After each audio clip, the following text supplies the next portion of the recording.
What is good, my peoples? Welcome to another edition of the GreenBaje podcast. As always, that is AJ. He is the Green. I am Ken. I am the Beige. And this is the Super Bowl preview. Square up and square off for this week. And of course, we have Mr. Justin Marville here with us to break everything down. What's going on, Justin? It's good to have me back. I didn't realize that Ken and AJ were only putting me on when Green Bay lose, but it's already it was on. It was on, right? Never that, man. Never I that. Marvel the Marvel, man. Good to see you, brother. always put me on, man. Yep, Doing and all as right. you can Doing all see, right. AJ is wearing some special colors. So what's going on, AJ? Yeah, as we sit here recording on Tuesday night, it is coming to the end of Grenada's Independence Day, February 7th, 49th year of independence. So, I had to rep the colors today as the green half of this podcast. I could not do without. This is the jersey for the Spice Boys, the national football team, our soccer team, So, yeah, just repping the colors today, man. It was in the mood. Yeah, that is great stuff. Right now, I'm a little outnumbered because it's two greens to one red, but that's fine. That's no problem. I am always here to bat with a straight bat, regardless of who is on the other side. We will have another guest join us as our show goes on. That's Mr. Ricky Nurse. He will be definitely getting in on some of these conversations that we have planned for today. But as we are getting started on this special edition of the GreenBaje podcast, first up, Kyrie is a Maverick. And of course, there's a big football game on Sunday. But before we get to all of that, we go off the rip with the question: we fighting in the NBA again? So February is known most places in the world to be the month of love, but clearly nobody has told these NBA players that. Now, one thing that one of my favorite ESPN personalities, Bomani Jones, always says is that there's a generation of NBA fans that has never seen their favorite player fight. We've come through eras of fights. We've had the bad boy Pistons who seem to have beef with everybody, where both black guys and white guys would be seen squaring up on a regular basis. So let's not even get confused and think that this is a racial thing. Everybody was fighting back in the day. It was almost on the level of hockey, where you would go to watch a game and maybe, just maybe, we'll get a fight. Almost like dinner and a movie. But while fights were often, but not commonplace, two big fights seem to have brought the end to the fisticuffs. First, the Malice in the Palace in November 2004, which brought 146 total games worth of suspensions and $10 million in fines. And then the Denver Nuggets at the New York Knicks in 2006, where a hard foul on J.R. Smith led to a punch thrown by Carmelo Anthony, then of the Nuggets, on Marty Collins of the Knicks. This fight led to 47 games of suspensions for seven players, including Melo for 15 games, even though at the time he was the leading scorer in the league. Since then, well, we've had the occasional dust up and shoving match between players. We haven't had a real flare up of fighting until this season, where we've already had three. There's this funny thing that they always say is that NBA players don't want to fight. They don't fight. They just it's just a lot of posturing. But apparently, these guys didn't get the memo. December 28th, Detroit Pistons at the Orlando Magic, where Mo Wagner and Killian Hayes were chasing down a loose ball, when Wagner gave Hayes the equivalent of a soccer shoulder to shoulder and pushed him in the bench. I mean, it was a foul in soccer too, but I digress. Hayes jumps up, punches Wagner in the back of the neck. Suspensions and fines were handed out to the 11 players involved in the melee. Then, last Thursday, the Memphis Grizzlies are at the Cleveland Cavaliers when Dylan Brooks, who got blocked on a shot and fell to the ground, rolled over and struck Donovan Mitchell in the pills. While collapsing, Donovan throws the ball and hits Brooks, then gets up to discuss the matter civilly. Actually, he got up to kick his behind because, Brooks flies up off the floor only to get thrown down again by Mitchell, and then everybody gets in the scrum to try to break it up. Brooks was suspended one game, and Mitchell was fined $20,000 for retaliating. Stick a pin here. If A man hits me in the pills, and then I am fined $20,000. Is on site the next time. But again, I digress. The last one was the biggest so far, and this was Friday night, right after Thursday night. The Orlando Magic are playing the Minnesota Timberwolves in Minnesota, and Mo Bamba, who isn't in the game at the time, has some choice words for Austin Rivers after he misses a three-pointer. On the next Wolves possession, Rivers comes down and stands over Bamba on the bench and has some choice words for him. Bamba throws a punch or tries to bear hug him, depending on which report you read, and Rivers returns a few punches of his own. Jalen Suggs runs in and pulls down Rivers by his neck, and five players get ejected from the game. So, Justin, why can't we all just get along? I love it actually. I don't want NBA players to get along. I've figured for far too long since the Malice and the Palace in the Palace, sorry, and that Knicks brawl, Nuggets brawl that you reminded me of. Kind of forgot that one.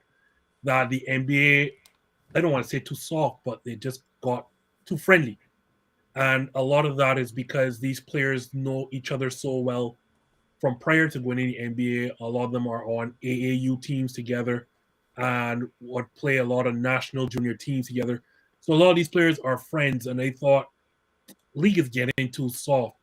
Granted, you don't want another Malice in the Palace because that is a black eye on the league. You don't want fights, especially those that threaten to spill over into the stands. But like you said, Ken, these NBA players aren't looking to fight. And the reason why you like it, not to sound like terrible, is because basketball in its nature is not a soft sport.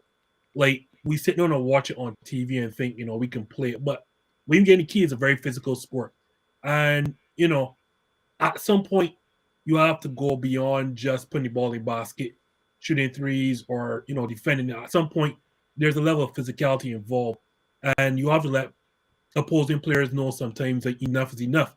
I'll draw attention to the last one you called. That cheap shot, and that's all they can call it, from Dylan Brooks is just ridiculous. Like you can't sit down and take that. And I was actually unimpressed by the Cleveland Cavaliers. I thought more players should have jumped in and showed Dylan Brooks what time it is, because that is your star player who essentially took a shot to his groin area. That you can't have that. And we know, we all grew up in the 90s. There's no way that you had players just for that, like to set a tone. You would have brought in the enforcer the very next play, and Dylan Brooks, I mean, obviously got ejected, but like Dylan Brooks would have gotten a shot, whether he was getting paint or something. He would have gotten an elbow to his chest, to his neck, or something like that. And I thought one of Cleveland's bigs should have jumped in there and given him a straight right, because that is your star player. If you're going to make any advancement in the playoffs, it will be because of Donovan Mitchell and what he does in the postseason. So you got to protect your players. So it sounds bad like I'm here promoting violence, but this friendly nature of basketball where everybody hangs out afterwards, that has to stop. Like at some stage, I'm your opponent.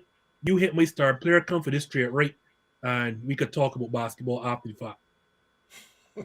Well, you AJ, how do you feel about these two pieces that phrase that sharing all about in this NBA season so far?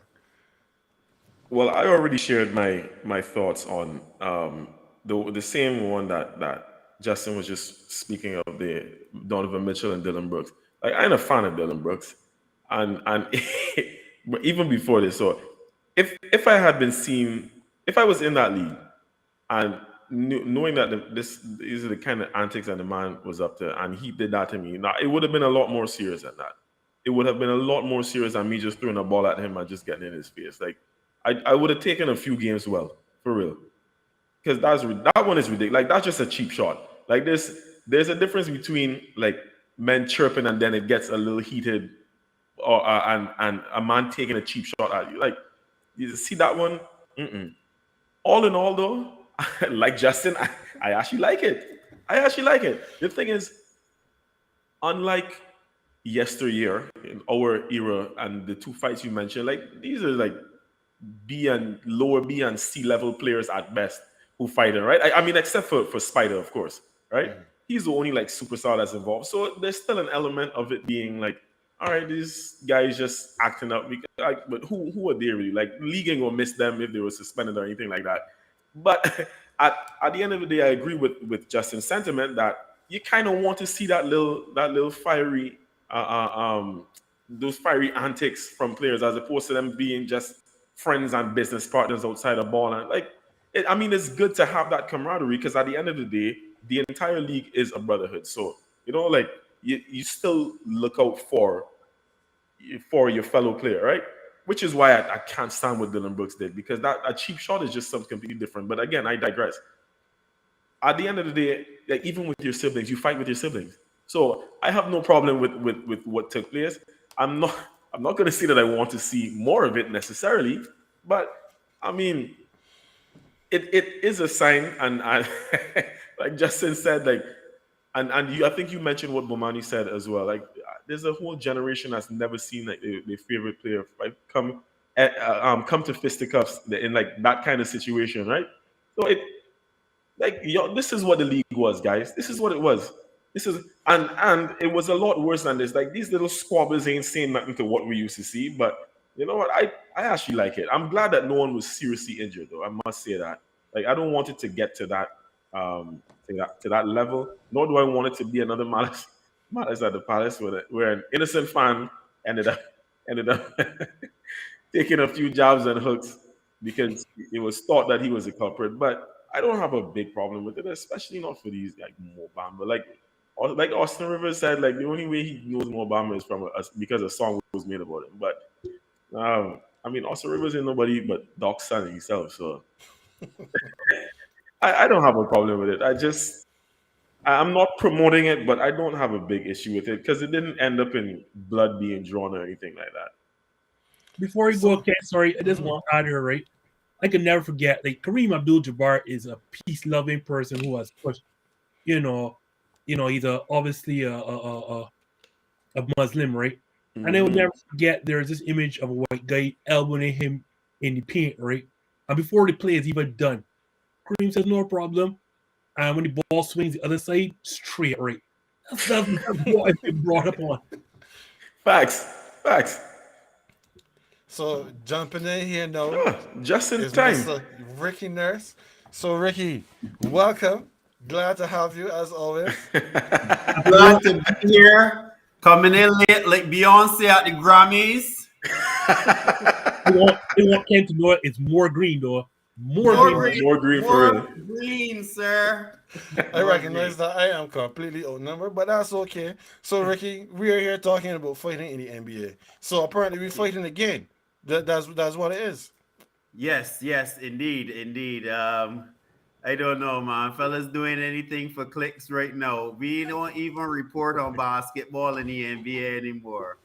Right? We talking about who did what, who said what, who is a thug, who got more street cred than that's where we are. Who removed what from their social media. It's a different world right now. It's a different world, Jay. It's a different world. It is true. No, I blame the NFL though. You give the fellas an extra week to prepare for the Super Bowl. So the NBA players say, all right, we can fill this space with content. God bless them. Hold my beer.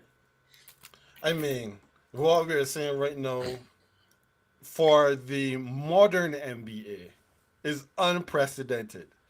I mean, all right, so I talked about the 3 fights in my lead into this topic that we've had. And the only thing that is common between the 3 of them is that punches were thrown.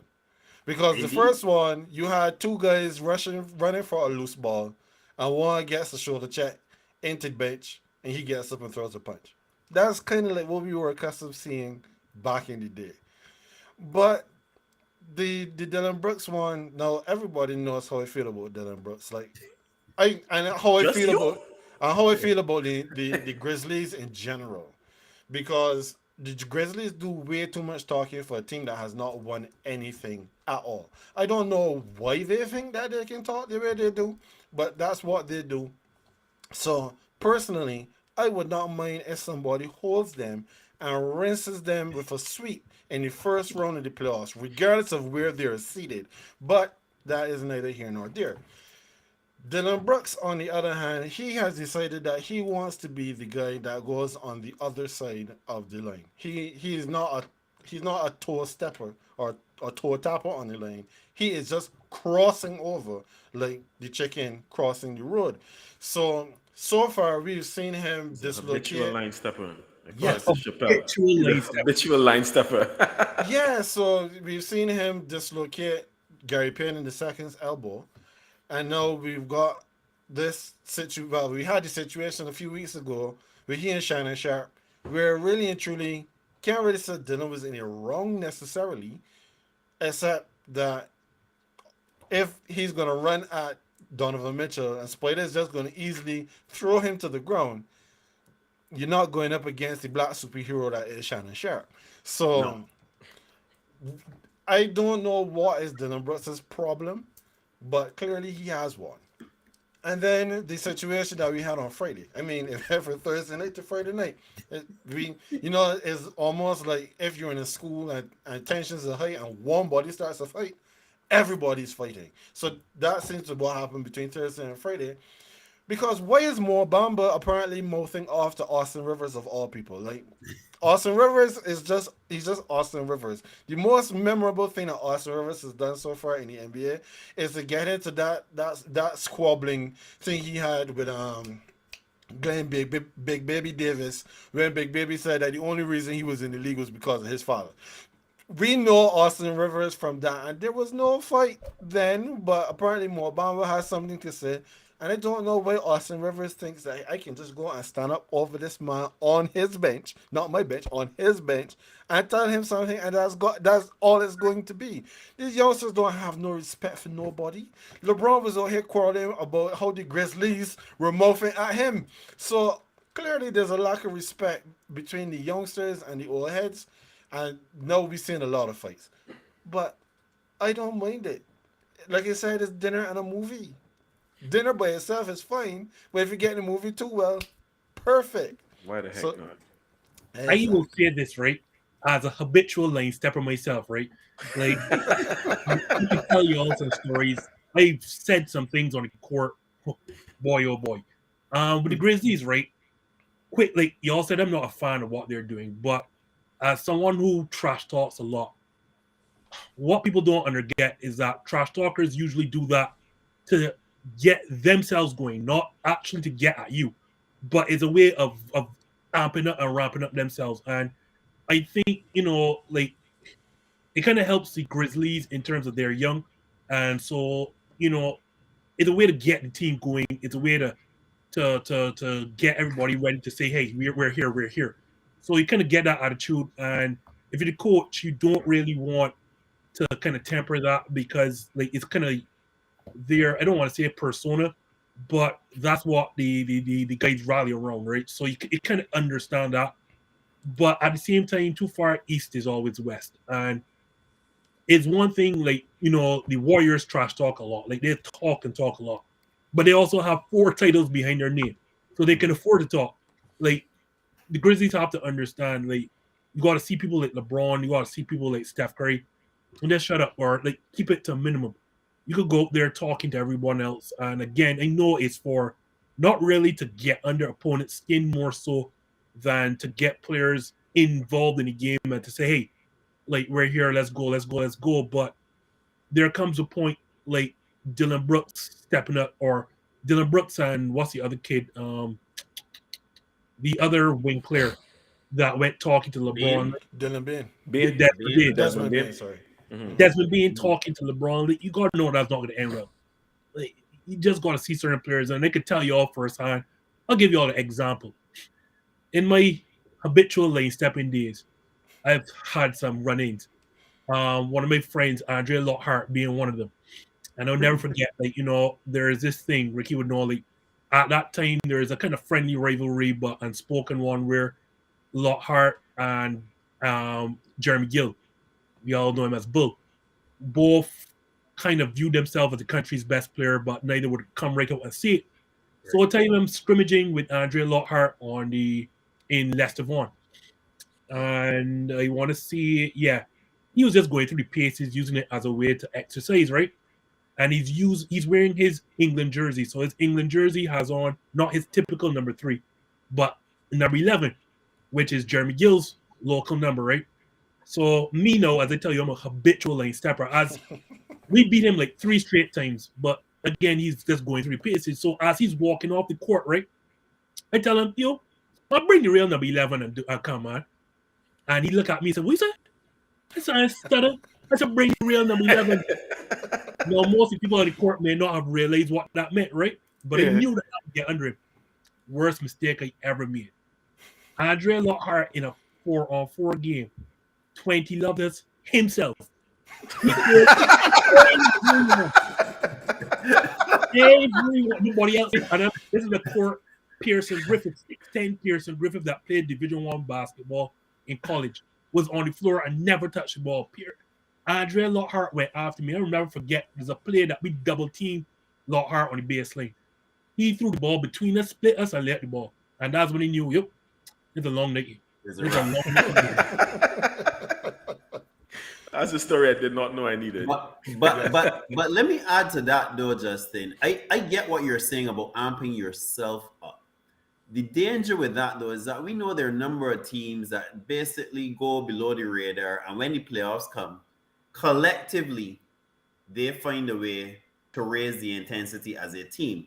To me, the danger with this particular squad is that when they're doing this, you're giving those teams reason to now rally, to now become cohesive, and now to raise the entire level of the entire team and the intensity. Playoff intensity already is raised, but now you're giving every team in the West a reason to rally. And like Ken was saying earlier, leave home with 4 brooms and look to, like a series where you might get 1 or 2. These men now looking to finish you straight. And to me, that is the danger that team is setting themselves up for, because you're going to get an intensity from whoever you play that you may not have gotten under normal quote unquote circumstances.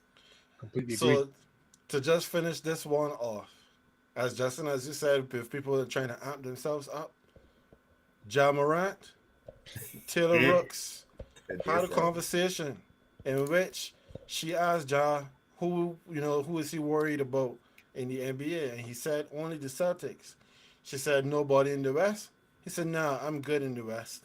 And since he's been good in the West, he's been under 500. So enough said about that. So from one Maverick player to another, Kyrie Irving is a Dallas Maverick.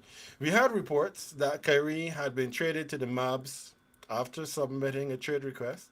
But then Josiah and Steve Marks, apparently, they put the prospective trade on hold yesterday, seemingly trying to rope in a third team to get more help or assets, to put around Kevin Durant, who apparently himself has garnered great interest with the Boston Celtics. The trade, as announced, is Kyrie Irving and Markieff Morris for Spencer Dinwiddie, who's spinning the block, Dorian Finney-Smith, the 2027 second round pick, and then the unprotected 2029 first round and second round picks. So, Ricky, as presently constructed, who wins this trade? I have to say that Brooklyn won the trade for the simple reason that you eliminate a major headache, a headache that you cannot predict. You don't know what you're going to get out of him as long as he felt, and I see that he said it today at the press conference, that he felt disrespected. So if he's in that frame of mind, I am notorious in a number of group chats for saying, okay, guys, we've gone 3 weeks without Kyrie throwing a tantrum. Brace, it's coming. And the fellas used to laugh at me. Many a time I would say, oh, yeah, boy, Kyrie can drop 2 weeks sick leave and when I hear now. And so none of this for me personally, as the Kyrie hater of many a group chat, is surprising, because I love the man's game on the court, but there's no way I putting up with that heading into what I feel was a good, a potentially good Brooklyn team heading in. So for them to be able to offload him, get assets that have a bit of familiarity along with the draft capital, I would have to say that Brooklyn won the trade, because if Kyrie doesn't re-sign with Dallas and he walks, what has it done for Dallas? If Dallas gets to the Western Conference Final, loses, and then Kyrie walks, where does that leave you? So for that reason, I would have to say that Brooklyn won the trade, because at least Brooklyn has something that they can work with beyond this season. What were you, Justin? Do you agree, or do you have another thought about who won? I don't know if there are any winners here. So let's start from Brooklyn's point of view, or let's start from the overall point of view. And I know Ken and I had this huge debate, so I'm glad that you kind of brought this here. The reality situation is, right, superstars win titles. Forget this talk about depth, and forget this talk about draft picks, huh? Draft picks don't really mean anything to a title contender, because I always say draft picks lose their value the moment that you have to use it to draft somebody.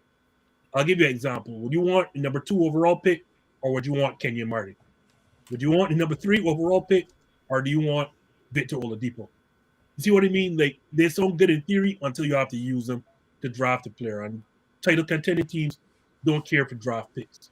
So from Brooklyn's point of view, like, the haul may seem decent, but that haul isn't going to help you when playoff time, when you have to face Boston, Milwaukee, or even Philadelphia. That's not going to get you over the hump.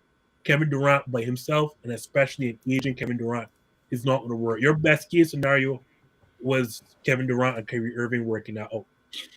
No, on Dallas's end, I know a lot has been made about what they gave up, right? But again, the draft picks are not going to help you. Like, you're not going to use those draft picks to draft somebody that's going to put you over the hump. No one coming out the draft is going to give you that sort of impetus to put you over the top. No, as it pertains, again, Dorian Finney-Smith and Spencer Dinwiddie, good players. But again, superstars win titles. And I can show you for the last 40 years, there are a handful of players that essentially won titles, with the exception of one in 2004 when the Detroit Pistons shot 2 of your Los Angeles Lakers. But I can name the players right now. Like, you're talking about Kareem, Hakeem, Michael Jordan, Isaiah Thomas. Oh, why are names failing me right now? Maybe that New Jersey Nets team would have been a surprise as well, Justin. That Nets team that came out of nowhere and won that title. No, Which Nets team? That would have had. That was a Nets team with.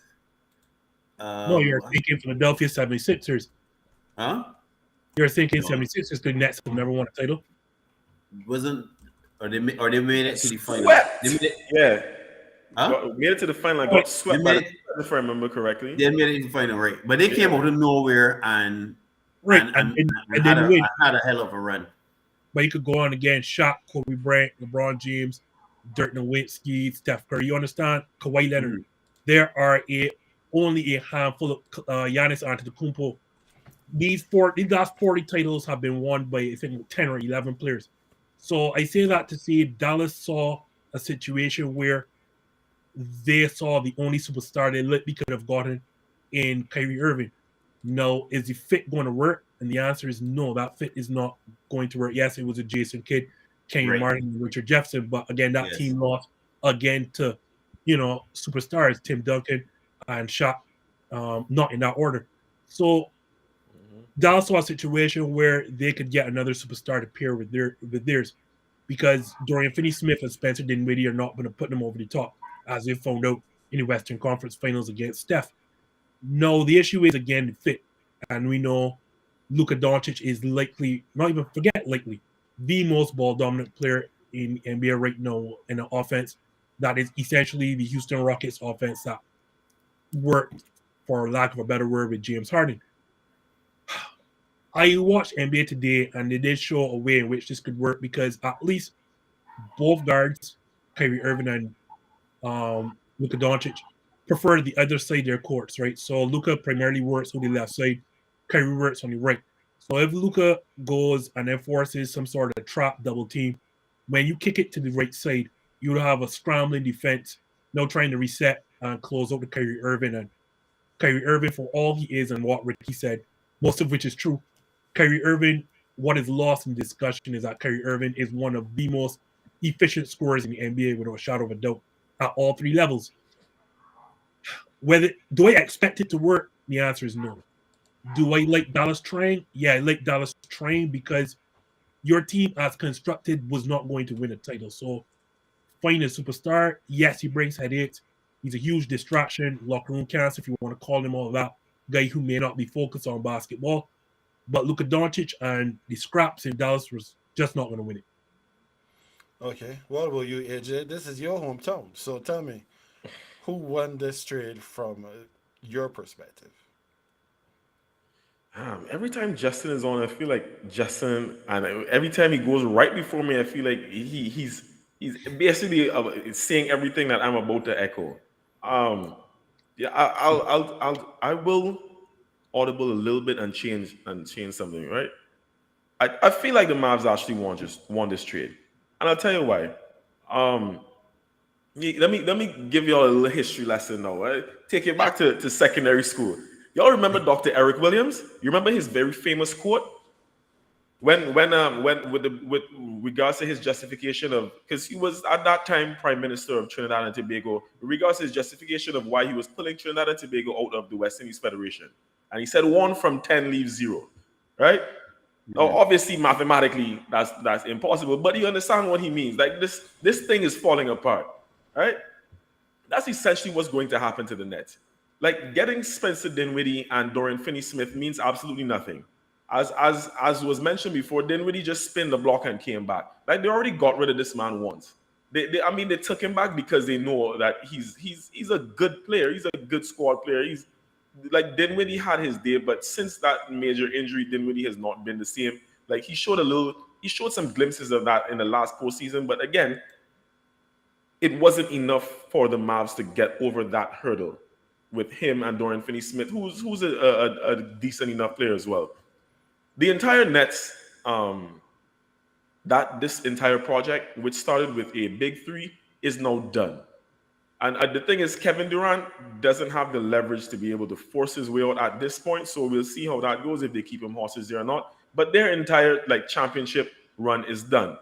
On the flip side, the Mavs, to me, didn't give up very much to get a superstar. No. To Ricky's earlier point, if Kyrie does not resign, and there's a very high possibility that he does not, because that wasn't his preferred destination. If he doesn't resign, then all of this would have been for absolutely nothing, right? But you have to go for it. For a team that was in the Western Conference Finals last year, and one of the main reasons why they couldn't get over the hurdle is because there was one superstar on their team. And this is a superstar-centric league. Like, one superstar is not winning, and Justin already alluded to that, so I'm not going to go over that. But one superstar is not winning a chip. It's not going to happen. Like, it's not going to happen. So you need another one. What the Mavs gave up was absolutely nothing, to be very honest with you. Like, on paper, it looks like, oh, well, yeah, they gave up 2 good role players in Finney-Smith and Dinwiddie. Them boys ain't getting into the promised land. They're not. That's just the honest truth. And the picks they gave up, it was 1 this year and then 2 in 2029. Like, who the hell cares about 2029 picks? The Nets can probably trade out before that draft even comes around, bro. So I don't think that the Nets that the Mavs gave up too much to make a run. This is what teams do when it comes down to deadline. They try to put all the chips in the middle of the board and go for it, right? That's what they did to get Kyrie Irving on a short-term loan. The Raptors did it with Kawhi, albeit it was for a year, but it paid dividends, right? I mean, why not try it? And I must add, I feel like people give too much credence to this point about, oh, well, how this gonna work and these two men so ball dominant. I'm not even going to get into stats on that. What I will tell you about that is the same thing Ken I told you a couple of years back. These men are human beings. They're not stupid. They will figure out a way to play with each other for the greater cause. They will do it. Because remember a few years ago when, no, granted, I'm not saying that this works to the point where they win a chip, but I'm saying they will figure it out. They will. You remember a few years ago when Westbrook was traded to Houston, and all the furor was, oh, well, James Harden usage and Westbrook. And I told y'all, listen, James Harden ain't stupid. he's going to relinquish some of that possession to Westbrook, and he did. He went from the player with the highest usage to like number 3 or something like that. Westbrook saw a lot more of the ball than anyone expected. Now, did it work out? It didn't work out because around those two guys, the team wasn't strong enough to beat other teams. But it wasn't an issue with one person still wanting the ball and not giving it. Come on. Luka has to be ball dominant in the Mavs team because who the hell else is he going to give the ball to? Who? This is arguably the biggest superstar. Not arguably. This is the biggest superstar, the best player that Luka Doncic will ever play with, like up in his career so far. This is the you think this man, after losing a Western Conference final last year, is not going to adapt his style of play to allow Kyrie to be a fit in this team? You think he doesn't want to win? Come on. People give too much energy to that. They will figure it out. I'm not saying that the Mavs will go on to win a chip, but with regards to this trade, I think they want it. Okay. So we have Justin that said the Nets. We have AJ that said the Mavs. I didn't say the Ricky? Nets. I said there were no winners. Well, Okay. it will lead towards Dallas if anyone won this trade. Okay. And Ricky, remind me again who you said won this trade? I said the Nets, sir. Okay, so we got the Nets, the Mavs, Correct. and Neither. one who said neither. For me, Neither. the only true winner of this trade is Kyrie Irving. Kyrie Irving is the only true winner in this trade. Well played, sir. He said it and you alluded to it as well, Ricky. He said that he wants to be somewhere where he is wanted and not just tolerated. He has gotten that by being moved to somewhere other than being in Brooklyn. And AJ, I fully take your point that these men are human and they will have an opportunity to figure it out. The only thing that gives me pause where that is concerned is that this trade is happening in February and not happening in July. So if it happened in July, you have all of training camp and all of the months that have already passed to get the rhythm that you need for I the wasn't playoffs. talking about rhythm. I was just I talking was- about the mental aspect of the mental side of it, of saying that I was just saying that Luka is not stupid. Like, he's going to know that he cannot have as much possession of the ball, and he will not want to with a superstar like Kyrie. That was all. Well, I take your point, Justin. but at the same time, we are well into this season, and there's not a lot of time now for them to figure out how to play with each other, because there is going to be a lot of toe stepping over these next few months. So Kyrie, he is not where he wants to be, as you've mentioned, and the one thing that may actually work in Dallas's favor is the fact that he still has a lot of money. I'm not even going to try to do the math, but he still has a lot of money left on his contract, and he's moved to a state now that doesn't have income tax. So he's going to get some more money than he might have gotten if he stayed. Nor in a Brooklyn. vaccine mandate. All right. So, I mean, in that regard, all of that, he's coming up roses. But we will see. We will see how it plays out now over the next few months, because there's still only one ball.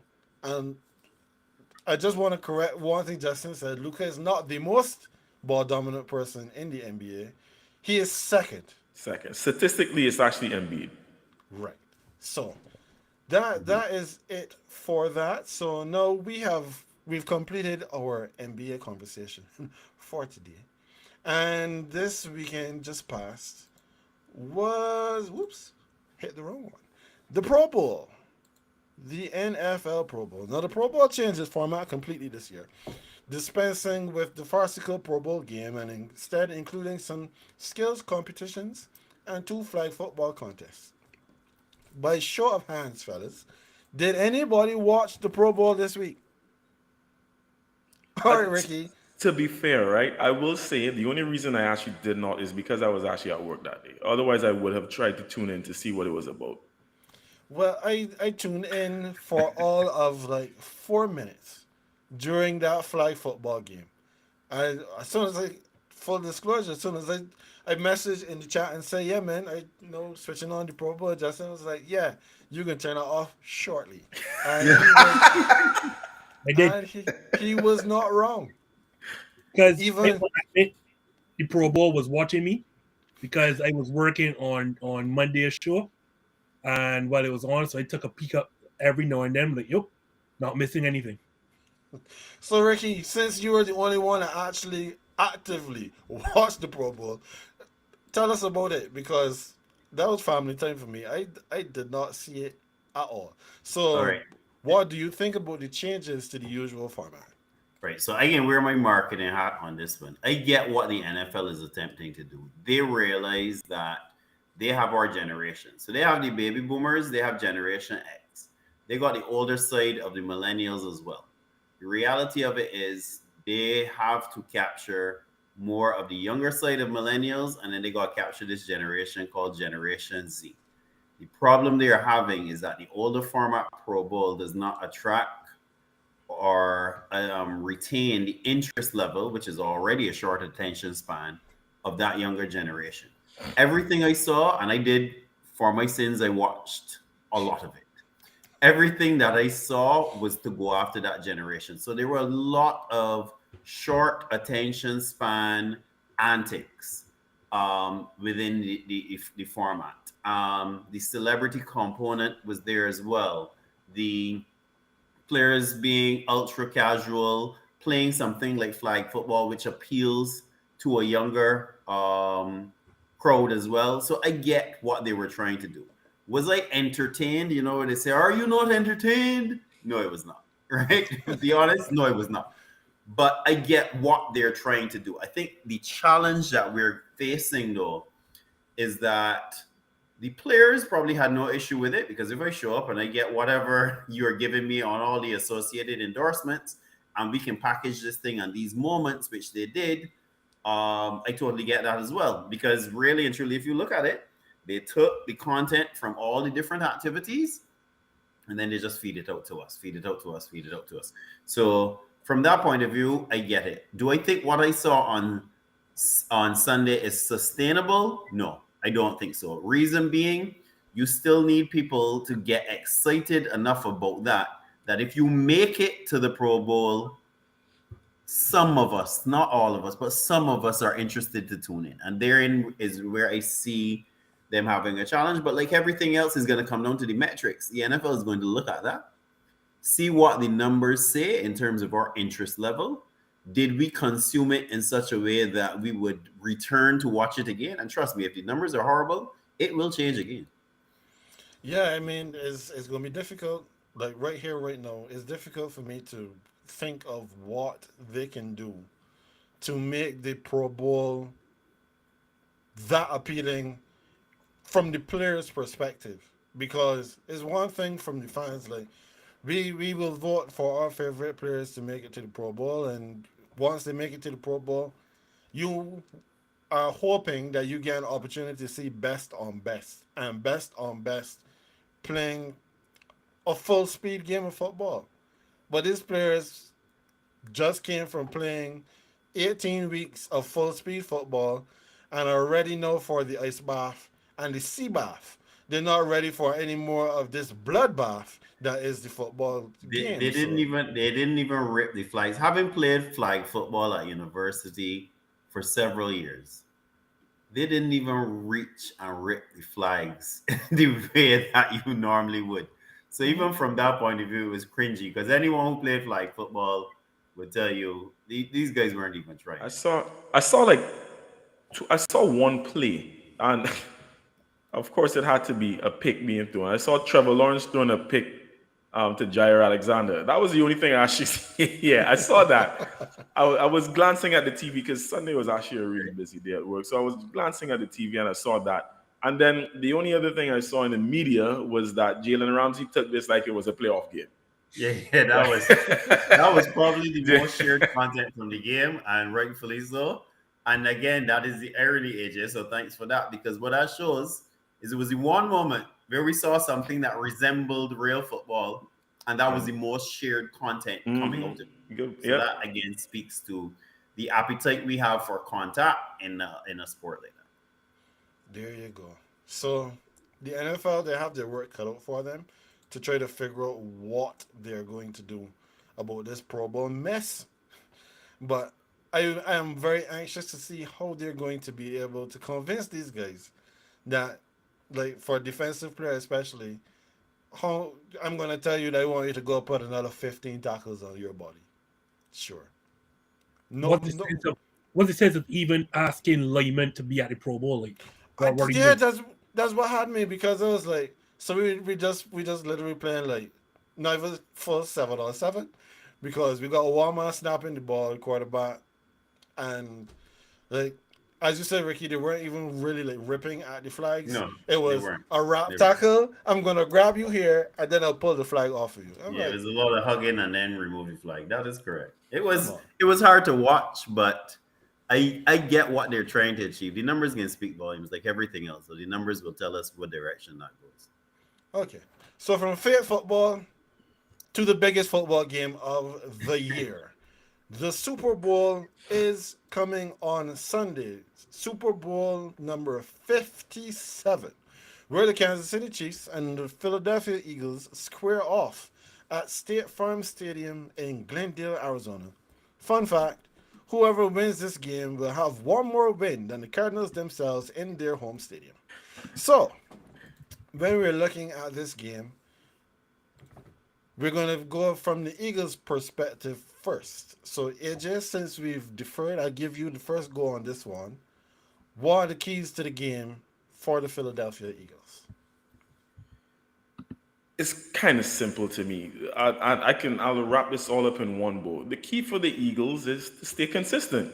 The Eagles just have to be consistent with everything they've been doing for the entire season. I'll put it under three categories, right?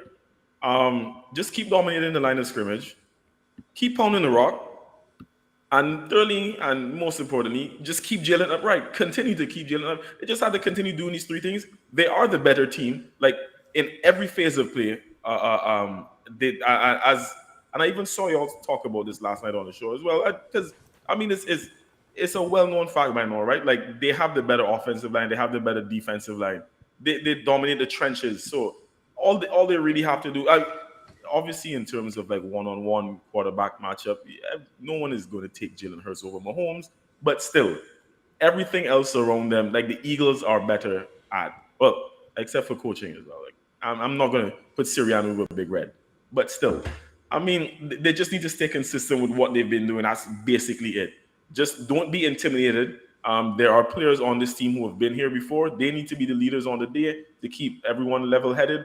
Jalen Hurts needs to continue doing what he was doing, making plays, and they will be fine. That is simply it. Okay, Justin, what about you? Do you agree with AJ or do you have something else? I mean, pretty much. Y'all know me, and I'm just here to talk about the line of scrimmage.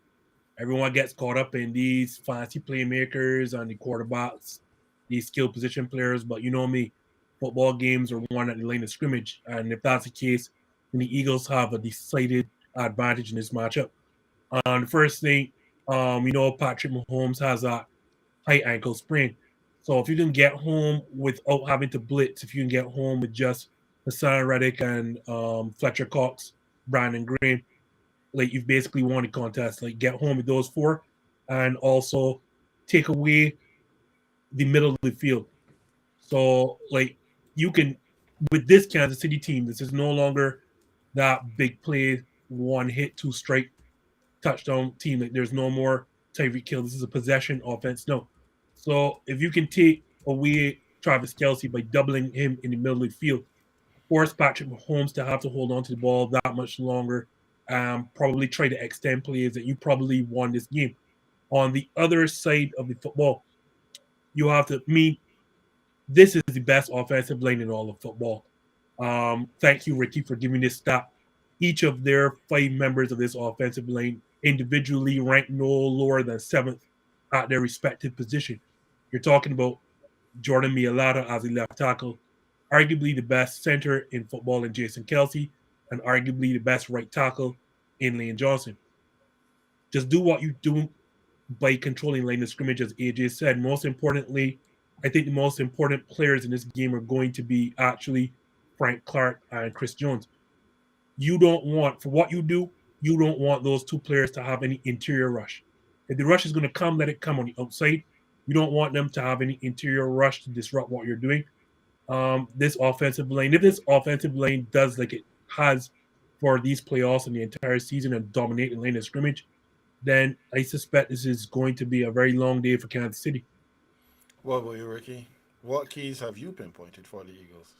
The keys for the Eagles to me is to be a lot more disciplined in their head coach. No, their head coach has not demonstrated an ability to process and control emotions. Their head coach, honestly, has been a bit of a hole in the two playoff games that we've witnessed with him at the helm.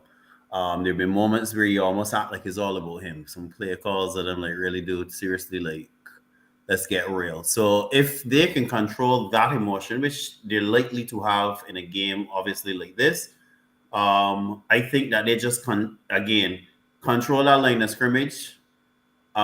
Make sure that they have a plan defensively to control Travis Kelce, because unlike other people, I'm of the opinion that Travis Kelce has bailed out Mahomes in these playoffs. I mean, you could argue he's done it throughout his career, but in these playoffs, he has bailed him out because they have no faith in Kadarius Toney, no faith in Juju, very little faith that MVS giving you a game like that again. So therefore, for me, if I can control Travis Kelce, then I can dominate you with Jason Kelce and the road graders that we have in our offensive line. So for me, control him, and we will see what answers Kansas City has. But I just think the emotion, I'm worried that the Eagles are going to come out.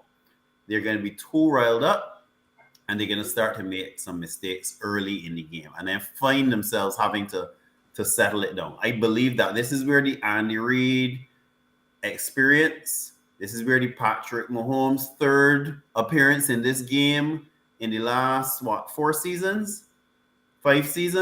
This is where I think that experience of handling all of this and managing all of this, I think we will see a very settled and focused and clinical Kansas City early. And I think we will see an overcharged, led by Nick Sirianni and his madness, Eagles team to start this game. And sometimes when your emotions get the better of you in a moment like this, that's where those turnovers and silly plays come. So I'm worried about that from the Eagles' perspective. And that's one of the keys for me. Control your damn emotions from the head coach right away down. So y'all guys have not left anything for me to add at all. So we'll just move on. So we'll take it in reverse order of what we just went with. So Ricky, starting with you. Kansas City, what do they need to do to win this game? Chris Jones has to be the man that he is. Creed Humphrey, PFF's #1 ranked center, has to be the man that he is. Patrick Mahomes has to be the man that he is. You get the point I'm making here. Those players have to win this game for Kansas City. And this is where I will agree with the point that guys made earlier. I think those players that are among the best at their position, Travis Kelce obviously as well, have to do this for Kansas City, especially when they come out and start this game, because there are a lot of other players on our team. I ain't putting my faith in Isaiah Pacheco. I ain't putting my faith in Clyde Edwards-Helaire, whether he's back or not. Ronald Jones, really? Seriously? Like when I start calling some of these names, right? These are players that have shown me 60 degrees of mediocre. So we can't trust them in this moment. We have to trust that big four that I mentioned there. Those are going to be the keys. And Andy Reid, I will say this about him. Statement Super Bowl for Andy Reid, because if you lose this to this squad, right, it can tarnish your legacy. But if you win this, right, and you get the opportunity now to put that second one on the mantle, your story and your history will be told very, very different. So statement Super Bowl for Andy Reid. All right. What about you, Justin? What keys do you identify? Before I go on the keys, to piggyback off of what Ricky said, this is so much pressure for Andy Reid because if he loses to Philadelphia, it's not just the team that let him go. It's almost justification for why they let him go. And the reason being, they thought he was the guy who couldn't win the big one.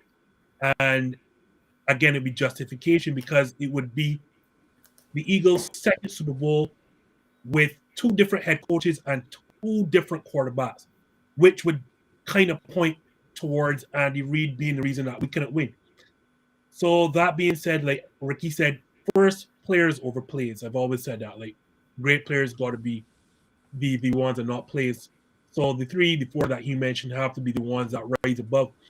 But more specifically, again, I'm glad that we have got into this stage of football that we no longer talk about position players, that we're talking about the line of scrimmage because that's where football games are won. So first on Kansas City's offensive line, I'm going to actually go weird here and say I think they're going to have to max protect. I think they're going to have to bring in an extra tight end and extra lineman in certain situations because first, I don't know that what you have up front, as good as the offensive line is going to be able to hold off that Philly front seven. I don't think so.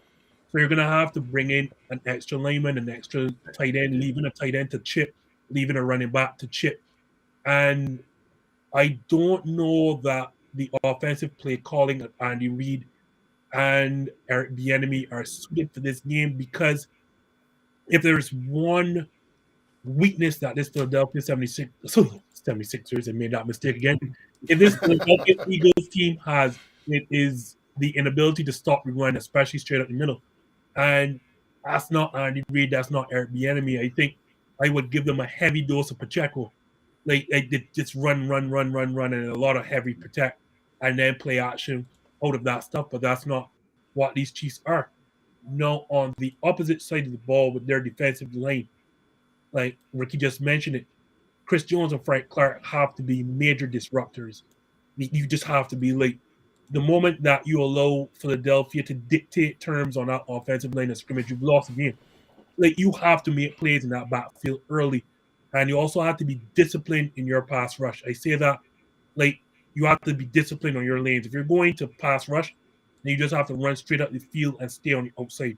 You can't have outside pass rushers ducking in on the inside. That is, if there is no a football pet peeve I have, it is outside pass rushers ducking in, especially against mobile quarterbacks. Because the moment that any of these outside pass rushers forget their passing lanes and go try to go up the A gap or go on the inside, you are going to see a ton of Jalen Hurts beating you on the perimeter. You need to set that perimeter first and foremost.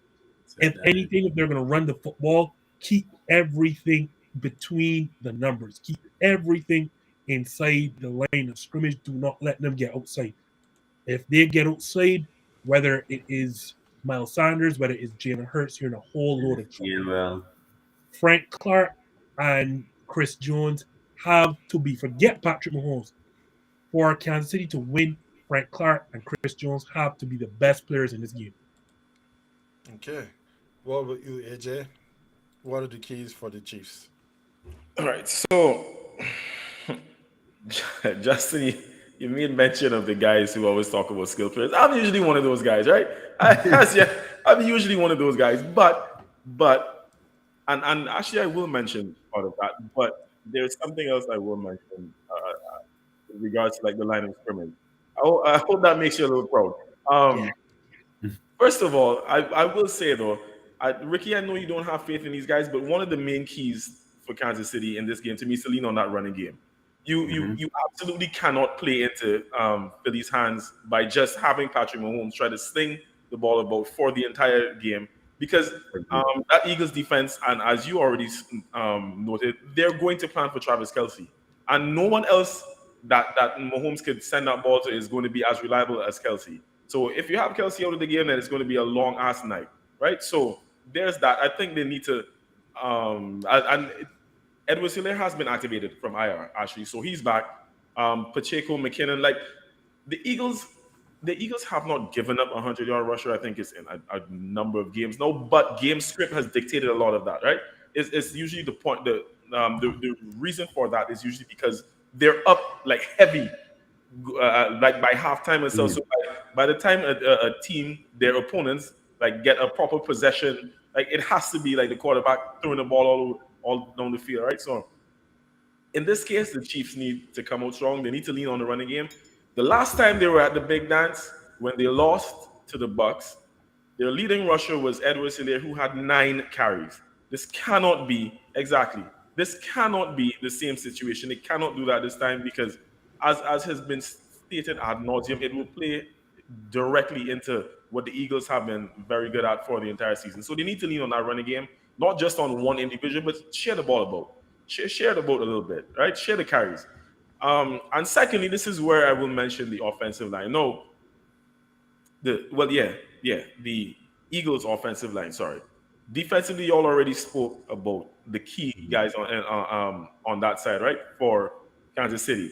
What I will Right. mention on the flip side of the Eagles' offensive line, and this is not in any way to put down this player, but we were having a discussion just a few weeks ago, the most penalized player in the league. And at one point, it was Donovan Smith of the Buccaneers. Y'all know who finished the regular season as the most penalized player in the NFL? Landon Dickerson. Landon Dickerson was actually, yeah, it was Landon Dickerson. He had, that Eagles that he had, let me see, where I have it? Right. 7 holding calls, 4 false starts, 3 ineligible downfield. Right? The most in the league. Now, I'm not saying that he is a weak link, but in the scope of everything, a chain is as strong as its weakest link. So you target the weakest link. This is by no means saying that he is a weak link because that offensive line is pretty awesome. But if you're going to target someone, it should be him to try and offset that and gain some yards off of those penalties. It should be him.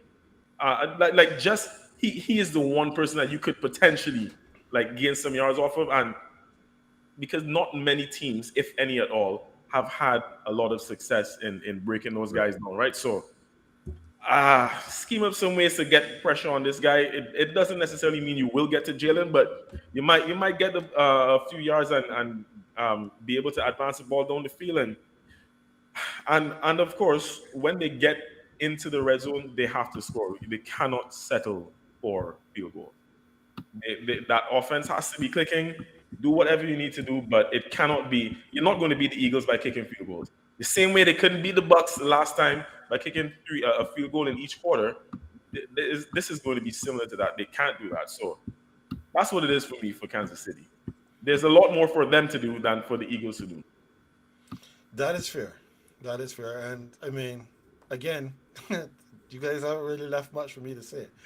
But what I will add is that the Kansas City Chiefs of 2023, as currently constructed without having a Tyreek Hill, has shown a propensity to be more methodical, so they're not depending on the big play. And once they continue to do that, and they do not allow the time of possession to get away from them, they will still be in this game, especially because of AJ's favorite stat, which is that the Philadelphia Eagles do not score points in the third quarter. So if they do not get up big early, then it gives an opportunity for Kansas City to have a much more balanced game and a much more balanced game plan, which I am sure that Andy Reid is coming with. He is not one of these coaches like a Nick Sirianni, as Ricky alluded to earlier. He is not like a Kyle Shanahan, who is going to just decide that all of a sudden I have to do something different because, Because I'm Kyle Shanahan. Exactly, because I'm Kyle Shanahan. Andy Reid is going to come into this game and tell himself the Eagles' weakest link on defense is their run defense. I am running this football. Just to give you an idea of some statistics, Isaiah Pacheco for the season, because he is a rookie, he had 170 carries for 830 yards, averaging 4.9 yards per carry. and that is the numbers. When you take the eye test, this boy runs like a young Marshawn Lynch. He is angry with the world and he is running the world over at every opportunity. When they played against the Jaguars back on week 10, Pacheco has 16 carries for 82 yards. And that was not his high water mark for the season. When they played against the Chargers the week after, 15 carries, 107 yards, 7.1 yards per rush. Pacheco has shown that he has the ability, given the opportunity, to make something happen. And the Eagles better come ready to see Pacheco over and over and over and over and over and over again. Because Clyde Edwards-Helaire, he might have been the incumbent at the beginning of the season. But this team is going to run through Pacheco in this Super Bowl.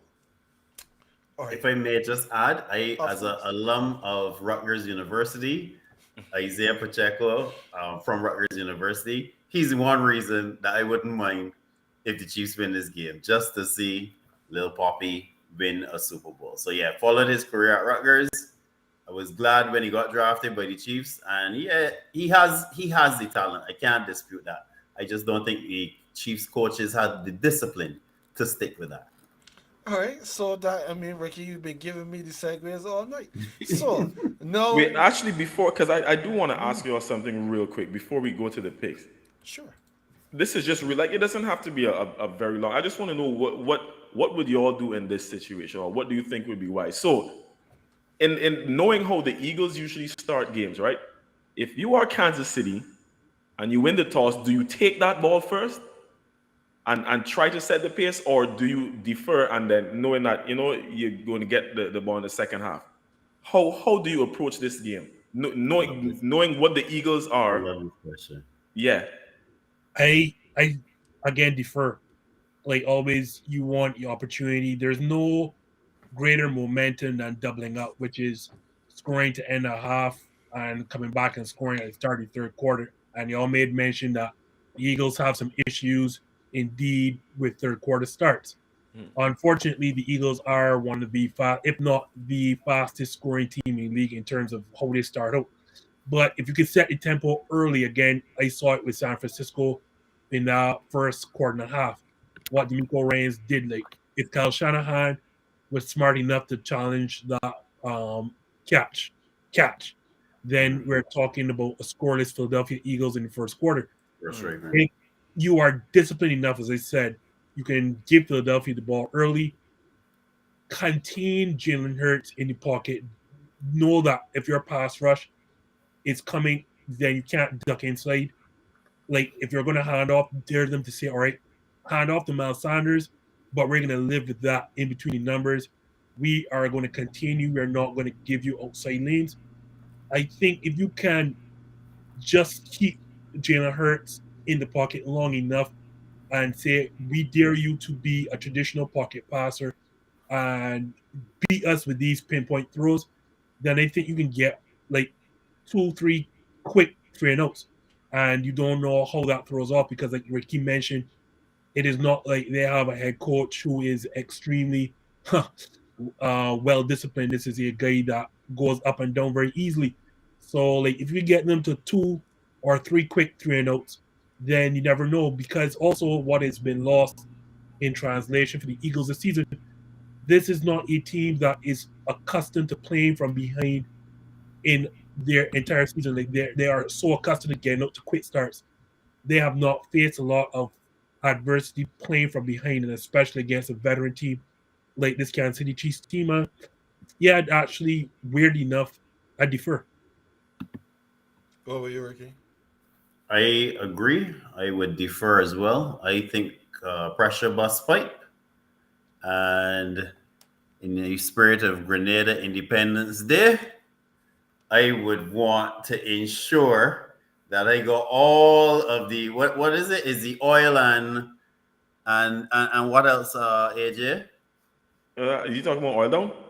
Oil down. Oh, I want, okay. I want oil them down to start this game because I have zero faith, Ken. I have zero faith that they are going to be disciplined and they're going to be too charged up to start the game. So yeah, let me put them in a position to make a mistake early and let me jump on top of them. I just believe it. I can see the first turnover coming. I can see it. Yeah, I agree. I am not taking the ball. I am putting them on offense, and let me see what you can do, because you guys made mention of the fact that the Chiefs have been here and their key players have been through this before. The coach has been here before as well. I mean, Jared, he's enjoying the Grenadian references tonight. But because the Eagles have not, as a collective unit, have not been here. The coach has not been here. The quarterback has not been here. When they get out there, the nerves that they're going to feel are going to be things that Pressure. they cannot simulate. It's just like, like basketball players hitting free throws at the end of a game. The pressure that is at that point is significantly greater than, even if I tell you, for every miss that you made, you gotta pay me $1 million. You you might feel that, but when it's game time, no, that's something completely different. So I put those boys out there. You go there and you figure out what you're going to do, and if we can get them through those first 15, 20 plays that they're always scripted. They say that in the NFL they have the game script for the first 20 plays, which for the Eagles usually ends up in 14 points. And then they struggle to score. Let's get them where the pressure Under has pressure. them, knock out those 20 plays, and then we can take it from there. So we know who Ken is saying a win then, like, because Skip Ken no. No, no, I'm asking the question. I was asking the question first. Pick a winner. Justin, who wins the Super Bowl? I love Andy Reid. And because a lot of people don't know that Andy Reid came from our GreenBaje system, I absolutely love Andy Reid. He came from Mike Holmgren. And I thought Philadelphia treated him badly. So I'm glad to see him, finally get over the hump in Kansas City. I've already said that Patrick Mahomes is a top 10 quarterback of all time, regardless of the result on Sunday. That being said, like, I can't be a guy who preaches every single week that games are won in the trenches and then pick Kansas City, because I always feel like this is a decisive, or is a decided advantage for Philadelphia in both lanes of scrimmage. Like, if there's a strength of the Philadelphia team, I don't know which one is. Like, can you look at the offensive lane, which again has such great players, or this is pass rush, and again against a hobbled Patrick Mahomes who may not be able to extend plays, or a team that may not be willing to run the football. I'm with you all. I don't think I'm not a fan of Nick Sirianni. I like Shane Steichen as an offensive coordinator, but I think Sirianni lacks the maturity or you know the emotional balance that should come with being a great head coach. That being said, I think, like, at the end of the day, when you look at the lines of scrimmage, it's going to be hard for me to pick against Philadelphia. So I'm going to go with the Eagles. What about you, Ricky? Who wins? I will also go with the green side of GreenBaje and go with the team in green simply because I just do not see how you're going to be able to give Mahomes enough time. I do not have faith in your ability to block. Interestingly enough, I checked Tampa Bay only got to him, only sacked him technically 3 times in that game that we referenced. But Lord knows the pressure was relentless. I think this Mm-hmm. could be a similar game. They may not get to him more than those 3 times, but the pressure could be relentless. And this is a game where I think that the postseason acquisition of a AJ Brown could come into play in a game like this, where you find yourself in a tight one, you find yourself needing a play, and all that you've done in that offseason to get this player, one big play could be a difference. So I have to go with the Eagles because of that reason. I just think that it's going to be too much pressure on Mahomes. Too much pressure, bum, ankle. Yeah, the math ain't for me. I got to go with the Eagles. All right, so that's two on the side of the Eagles. AJ, what about you? I hate that I have to make this pick. I'm doing this solely out of duty. I want you all to know that because I don't like either of these teams. I don't like either of them. And I think we know But why. exactly. Um, but I'm going to join the masses. I do not see how Kansas City can pull this one out. Um, I think it's too much of a mountain to climb for everything that was mentioned before. Um, like we spoke extensively about the line of scrimmage, and the thing is, there was mention y'all mentioned before the fact that like Kansas City has been here, but a lot of these Eagles players, not a lot, there are a few Eagles players that have been here before that have rings. Some of these guys are on the last Eagles team, and the thing is those players are more of the it's mainly the guys in the trenches, I should say, the offensive linemen, defensive linemen, and they added like Sue is one of the guys who they added who so they have that leadership in the most crucial area of the field, which I think is going to translate on the day, and I do believe that they still will be disciplined enough. It'll be a difference. It would have been a difference had it been newcomers to the dance, but these guys have been here before, so I think they'll be able to get their jobs done. Um, no, again, I've never, you know what? I've never really studied Sirianni like that. So I take your points on it, but in any case, I didn't need to hear that to know that Big Red is a by far better head coach. But still, I just think after we talk about like the trenches, in regards to skilled personnel, like that has to be mentioned. I I don't have faith in Kansas City's offense to put up as much points as the Eagles' offense. I just don't, and I don't have faith in their defense to be able to stop the Eagles as much as the Eagles I feel can stop Kansas City's offense because everyone knows who the main threat is. I'm not saying that everyone knows who the main threat is on Kansas City's offense, and that doesn't necessarily mean that you will be able to stop Travis Kelsey. But at the same time, it it's better to try and stop him and have the other guys beat you than to not, And then on the flip side, like I'll take the duo of AJ Brown and Devontae Smith every day over Okay. MVS and TikToker. Juju and Yeah, yeah, yeah, easily, yeah. easily. Plus, and I cannot state this enough.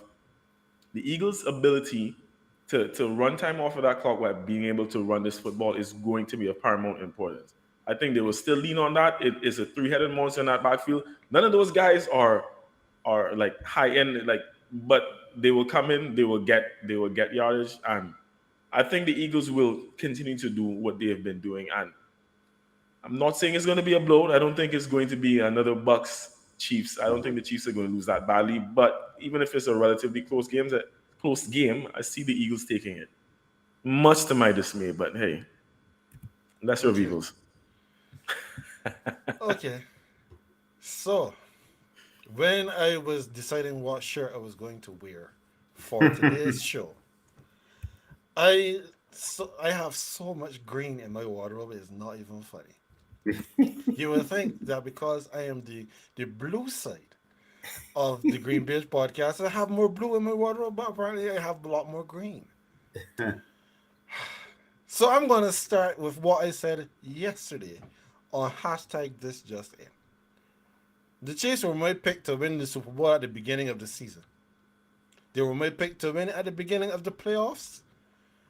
And I don't have any reason to go against that pick.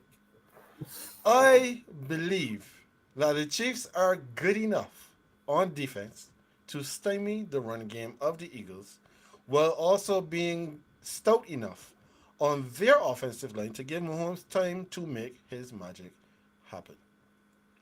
He'll have had another 2 weeks of working on the high ankle sprain. So hopefully it'll be better this week than it was in the conference championship giving him an opportunity to move around better. He'll also have had time to get more of a rapport with the young receivers who were pressed into the conference championship due to the injuries to Kadarius Toney, Juju Smith-Schuster, and Mecole Hardman. I am not discounting the Eagles in the slightest, but I believe in Mahomes and the Chiefs.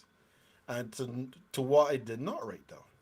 Remember, I made mention of the fact that this Chiefs offense plays significantly different to how it played with Tyreek Hill in the ranks. They were a big straight, big play, big everything offense back then. This team is not built that way. So therefore, Mahomes has had to use a lot more of the short passing game, a lot more of the screens, a lot more usage of his running backs, both during the regular game flow and as catching options, passing options out of the backfield. Which means that he does not need to hold the ball as long as he would have when they got blown out by the Buccaneers. His offensive line is better now than it was back then. And while he may have lost some talent in the skills positions because Tyreek Hill is no longer there, as a collective unit, they have been just as productive all season long, going up against some very good defenses along the way. And not to forget, Patrick Mahomes has averaged for himself, if he does not take another snap in the NFL, he averages in his 5 seasons as a starter 4,791 yards per game. And if you add that rookie season in, it is 4,040.